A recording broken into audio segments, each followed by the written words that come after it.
कौन कहता है कि भूत नहीं होता। दोस्तों, जिन लोगों को भूतों पे प्रेतों पे विश्वास नहीं, वो तो जरूर देखे ये वीडियो। ये वीडियो देखने के बाद 90% आप लोगों को विश्वास हो जाएगा कि वास्तविक में होता क्या है। जी हाँ, जिन दोस्तों को, मित्रों को ये विश्वास नहीं है कि भूत प्रेत नहीं होते, वो जरूर ये वीडियो देखें। स्किप मत कीजिए। ये वीडियो देखने के बाद आपके रोंगटे खड़े हो और आपको 90% मैं गारंटी लेता हूँ कि आपको भी विश्वास हो जाएगा कि वास्तविक में भूत प्रेत होते हैं कि नहीं होते। मित्रों, मैं कोई कथा या कोई कहानी के ऊपर वीडियो लेकर नहीं आता। वास्तविक में किसी के साथ रियल लाइफ से जुड़ी घटी हुई घटना जो होता है उसके ऊपर मैं ये टॉपिक लेता हूँ। नमस्कार दोस्तों, तो स्वागत करता हूँ फिर से एक अनोखे और डरावने एपिसोड में, जिसे सुनने के बाद आप लोगों के रोंगटे खड़े हो जाएंगे। तो वीडियो को स्किप मत कीजिएगा। और वीडियो में आगे बढ़ने से पहले आप लोग से एक विनती है कि मेरे चैनल में अगर आप नए हैं तो मेरे चैनल को सब्सक्राइब कर दीजिएगा और बेल आइकन को ऑन कर दीजिएगा, ताकि इसी तरह की हॉरर स्टोरी, रोमांटिक स्टोरी और भूतों से, प्रेतों से, भगवानों से जुड़ी जितनी भी वीडियो आते ही आपके मोबाइल में पहुंच जाएगा। तो बढ़ते हैं वीडियो की ओर। दोस्तों, ये बात है सीतामढ़ी जिले की। दोस्तों, विजय नामक एक काफी गरीब व्यक्ति हुआ करता था। मैं भगवान से यही दुआ करता हूँ कि जो उनके साथ घटी वो किसी और के साथ न घटे।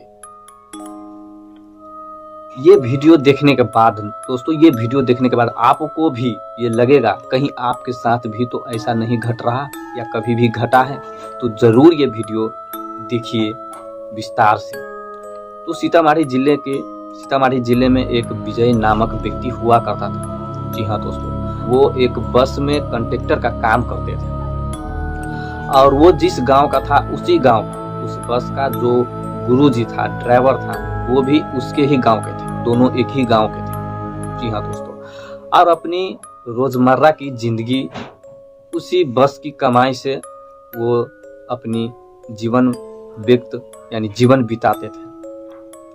और इन लोगों का जो रूट था बस चलाने की, तो वो था सीतामढ़ी जिला बस स्टेशन से लेके मुजफ्फरपुर तक का। दोस्तों, सीतामढ़ी से मुजफ्फरपुर तक जाने के लिए 2 घंटे का रास्ता हुआ करता था। और इन लोगों का लोकल बस था, तो पैसेंजर को चढ़ाना पड़ता था, उतारना पड़ता था, तो लगभग 1 घंटे मान लीजिए इसमें भी बीत जाता। और लगभग 3 या 3.25 या 3.5 लास्ट 3.5 घंटा इन लोगों को सीतामढ़ी बस स्टेशन से लेकर के मुजफ्फरपुर तक जाने में लग जाता था। तो इनका जो बस का जो टाइमिंग था, वो जाने का, खुलने का समय, वो सुबह के 6:15 में इनका बस मुजफ्फरपुर के लिए रवाना होता था। दिन में दो बार ये 2 टिप मारते थे गाड़ी लेकर। 6:15 में सुबह जब ये गाड़ी हाँकते थे तो लगभग 9, 9:15 या 9:30 तक तो पुग ही जाते थे मुजफ्फरपुर स्टेशन। फिर वहाँ क्या करते थे कि दोस्तों, इन लोगों का रोज का आना जाना था, तो ये लोग वहीं पे एक होटल में रोज खाना खाते थे। और 10 बजे खाना खा करके 11 बजे वापस वहाँ से गाड़ी हाँकते थे मुजफ्फरपुर स्टेशन से। 11 बजे वहाँ से फिर ये रिटर्न आते थे सीतामढ़ी स्टेशन। और यहाँ पहुँचते उसको 2 बज जाते थे। जी हाँ दोस्तों, 2 बज जाते थे। फिर ये लोग आधा घंटा, पौन घंटा या 1 घंटा यहाँ पे रुकते थे और लगभग 3 बजे यहाँ से फिर रवाना होते थे। 3 बजे जब यहाँ से रवाना होते थे तो 6 बजे तक मुजफ्फरपुर स्टेशन फिर से ये पुग जाते थे। जी हाँ दोस्तों, और उसके बाद क्या करते थे कि 6 बजे जब वहाँ पुगते थे तो ये लोग उधर से शाम के वक्त 7 बजे फिर से, हमेशा इनका गाड़ी शाम के वक्त 7 बजे वापस आते थे घर सीतामढ़ी स्टेशन। तो ये लोग जिस होटल में क्योंकि इन लोगों का रोज का आना जाना होता था। तो ये लोग उसी होटल में, एक ही होटल में रोज खाना खाते थे, चाय पानी ये सब पीते थे। तो 6 बजे पूग गया और शाम के 7 बजे ये लोग वापस आते थे। दोस्तों एक दिन की बात है, रोज का इनका इतना ही काम था। एक दिन की बात है, विजय जी का, वो कंडक्टर जो था उसका नाम था विजय। तो विजय जी का दोस्तों उसके घर में उसके एक बूढ़ी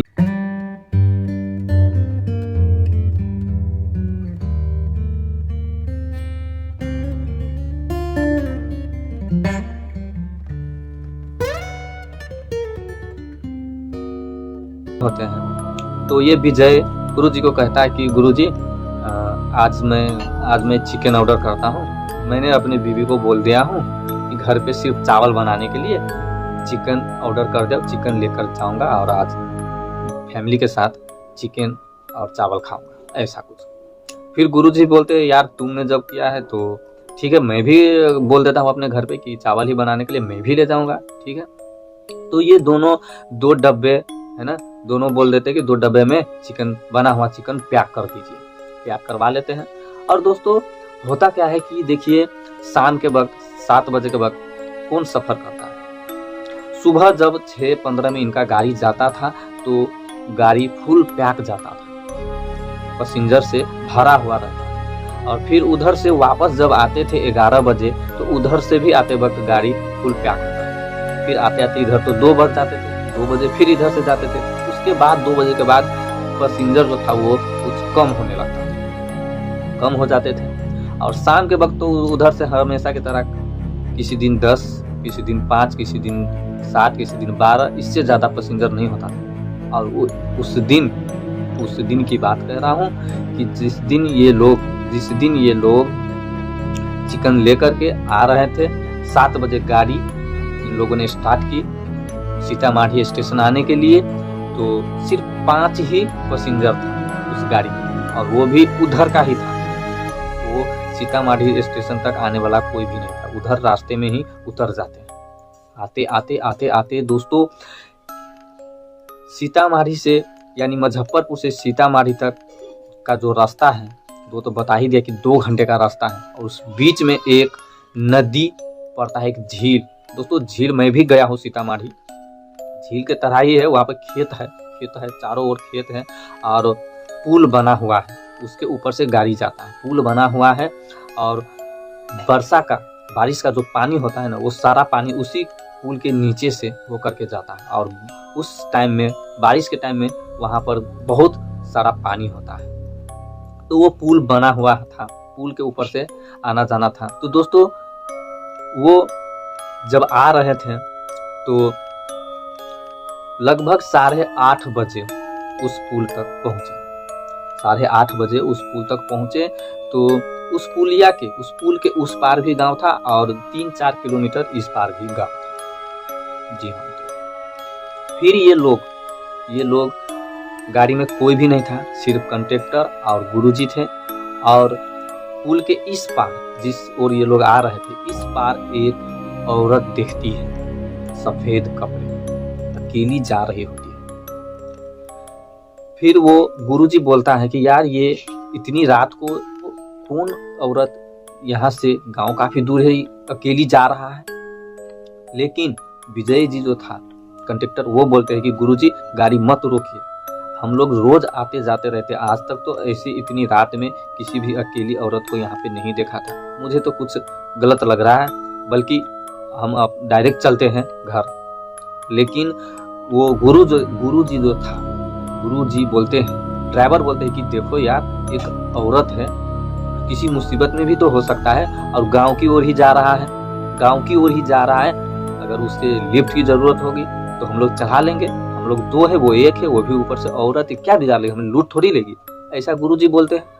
और उसके सामने जाकर गाड़ी रोक देते हैं। फिर कंडक्टर गेट खोलते हैं और उसे बोलते हैं, उस औरत को बोलते हैं कि आप गांव की ओर जा रहे हैं तो आइए हम आपको छोड़ देते हैं, हमारे बस में बैठ जाए। फिर वो औरत जोर जोर से हंसने लगती है। जी हाँ, जोर जोर से हंसने लगती है। फिर विजय जी काफी चौंक जाते हैं कि ये औरत हंस क्यों रही है।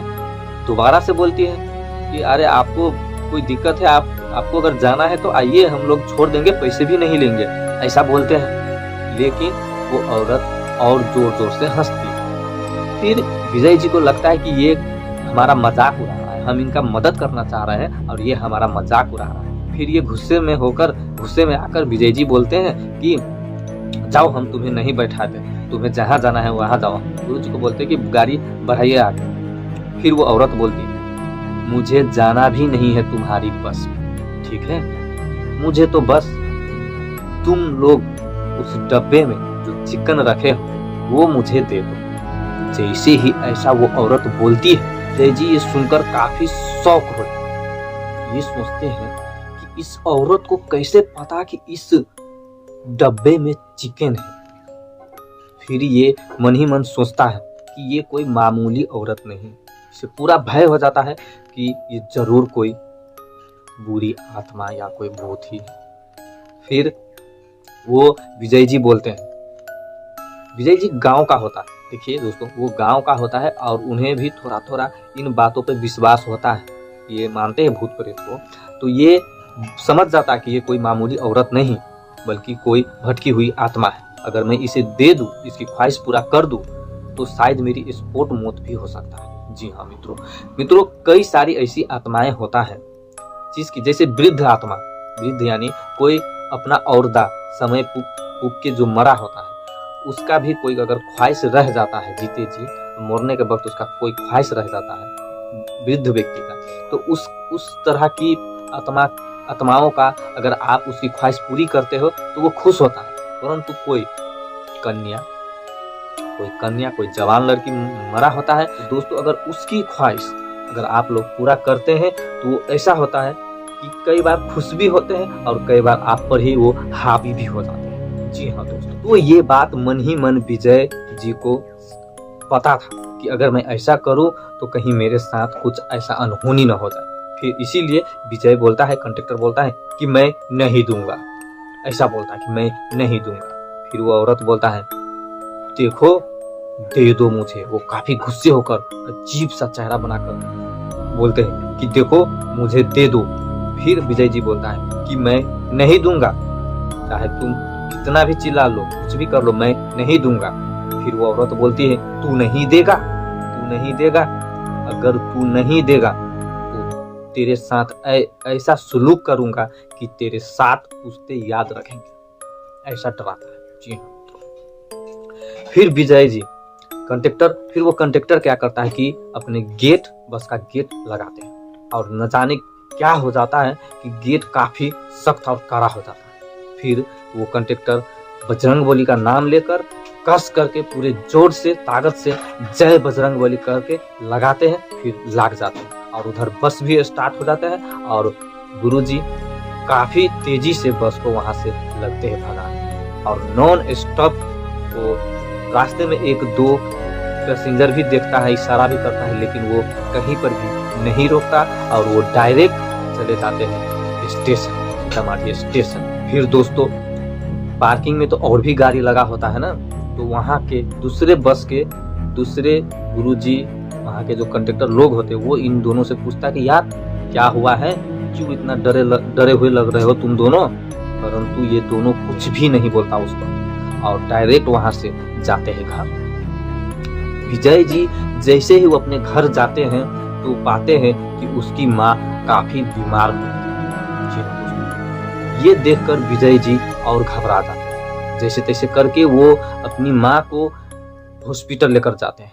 हॉस्पिटल जाते जाते विजय जी का भी जो तबीयत है वो धीरे धीरे खराब होने लगता है, बिगड़ने लगता है। फिर क्या होता है, अपने माँ को हॉस्पिटल में भरना करके और इसे वही बात दिमाग में चल रहा होता है, सिर्फ उसी औरत का जो शक्ल होता है, चेहरा होता है, बार बार इसके आंखों के सामने आ रहा होता है। जी हाँ दोस्तों, और क्या होता है कि जब ये खाना खाने जाता है, चिकन खाने जाता है, उसी वक्त और भी उसे लग रहा है कि सामने ही वो औरत बैठ गई है। और क्या होता है कि जैसे ही वो पहला निवाला लेता है और मुंह में रखता है तो देखता है कि वो चिकन तो पूरी तरह से सड़ चुका है। जी हाँ दोस्तों, पूरी तरह से सड़ चुका है। उसमें डब्बे में देखता है तो लगता है कि कितने दिनों का सड़ा हुआ मांस है, जो उसमें कीड़ा भी हो चुका है। ये देखकर उसे उल्टी हो जाती है। धीरे धीरे दोस्तों उसके साथ नॉर्मल खाना यानी सादा खाना भी जब वो खा रहे होते हैं तो उसके साथ सेम वही किस्सा हो रहे होते हैं। फिर क्या होता है कि भूख के कारण उसका पूरा शरीर खोखला हो जाता है और कुछ दिन के बाद उसकी मौत हो जाती है। जी हाँ दोस्तों, ये खबर वो बस वाले यानी वो गुरु जी को जैसे ही पता चलता है कि विजय जी का मौत हो चुका है, ये सुनकर वो ड्राइवर भी काफी घबरा जाते हैं। वो ये सोचते हैं कि उस रात उस दिन उस गाड़ी में मैं भी था। ये बात उसके दिमाग में चलने लगता है। डॉक्टर उन्हें खाना न खाने की वजह से भूख लगने की वजह से उसकी मृत्यु हो गई, ऐसा कुछ रिपोर्ट बना देते हैं। जी हाँ दोस्तों देखिए, भूत प्रेत होता ही ऐसा है। अगर आपके ऊपर वो हावी है, आपके घर में या आपके घर के किसी व्यक्ति के साथ कुछ गलत तरीके से असर करेगा तो इसी तरह से असर करेगा। वो कोई इंसान नहीं जो डायरेक्ट कोई हथियार से आपके ऊपर वार करेगा, मार देगा, काट देगा, ऐसा नहीं होता। वो धीरे धीरे कोई बीमारी का ही आपके अंदर शुरुआत कर देगा और डॉक्टर लोग बोलेगा कि बीमारी है और इस बात को मानने से इनकार कर देगा कि इसके ऊपर ऐसा कुछ बुरी साया मंडरा है। डॉक्टर ये लोग नहीं मानते और नहीं मानेंगे, क्योंकि साइंस का और तंत्र विद्या जो है ये इनका एक अलग ही मैटर है। छोड़ो इन बातों को। तो दोस्तों अब जब ड्राइवर जी को पता चलता है कि उसके साथ ऐसा हो गया, उसकी मृत्यु हो गई, तो क्या करते हैं कि ये इन्हें पूरा इसे पता होता है कि ये उसी दिन की उसी बात की वजह से इनके साथ भी ऐसा हुआ है, कहीं मेरे साथ भी ना कुछ गलत हो जाए, इसलिए ये डॉक्टर के पास नहीं जाते, बल्कि ये सीधा सीधा कोई बड़ा सा तांत्रिक, कोई साधु महात्मा के पास जाते हैं। जी हाँ दोस्तों, एक पता करके एक बड़े से तांत्रिक के घर जाते हैं और उन्हें सारी बात बताते हैं। सारी बात बताने के बाद वो बाबा बोलते हैं कि बेटा तुम जो बोल रहे हो वो बिल्कुल ही सही है। फिर वो बाबा अपनी विद्या से अपनी शक्ति से ध्यान में जाकर ये पता करता है। फिर वो बाबा बोलते हैं वो एक औरत की आत्मा है जो उसी पुल पर भटकती रहती है, ऐसा कुछ बाबा बताते हैं। वो बाबा पता लगाता है कि वो एक बुरी आत्मा है जो उसकी ख्वाहिश पूरी नहीं हुई थी, इसीलिए वो हर किसी से जिससे भी उसका सामना हो जाता है उससे वो चिकन ही मानता है। जी हाँ दोस्तों, फिर ये बाबा उस ड्राइवर को बोलता है कि घबराने की कोई बात नहीं है, मैं तुम्हें एक जंतर है ना, एक सिद्ध करके एक जंतर देता है, ये तुम पहन लो और तुम 7 दिन तक बजरंगबली का पाठ करो और हनुमान चालीसा पढ़ो। तुम मीट मछली ये जब 7 दिन तक तुम्हें खाना नहीं होगा, जब तुम ये करोगे तो पूरे ध्यान से करना, बजरंगबली की कृपा होगी, वो तुमसे दूर हो जाएगी, तुम्हारे सपने में आना बंद हो जाएगा। और ये ताबीज जो मैं दे रहा हूँ, इस ताबीज को तुम अपने साथ में ही हमेशा रखना। ऐसा बोल के ऐसा कुछ देते हैं और बाबा को प्रणाम करके वहां से चल जाते हैं। दोस्तों 7 दिन तक वो बाबा के बताए अनुसार ही करते हैं और भगवान की दया उनकी परेशानी ठीक हो जाता है। जी हाँ दोस्तों, तो दोस्तों अगर मेरी कहानी से आप लोगों को थोड़ा सा भी इंटरटेनमेंट मिली हो तो प्लीज मेरे चैनल में, अगर अभी भी आप लोग हैं तो मेरे चैनल को सब्सक्राइब कर दीजिएगा और बेल आइकन को ऑन कर दीजिएगा। तो मिलते हैं फिर से एक नए एपिसोड में, तब तक के लिए जय श्री राम, जय हनुमान, हर हर महादेव।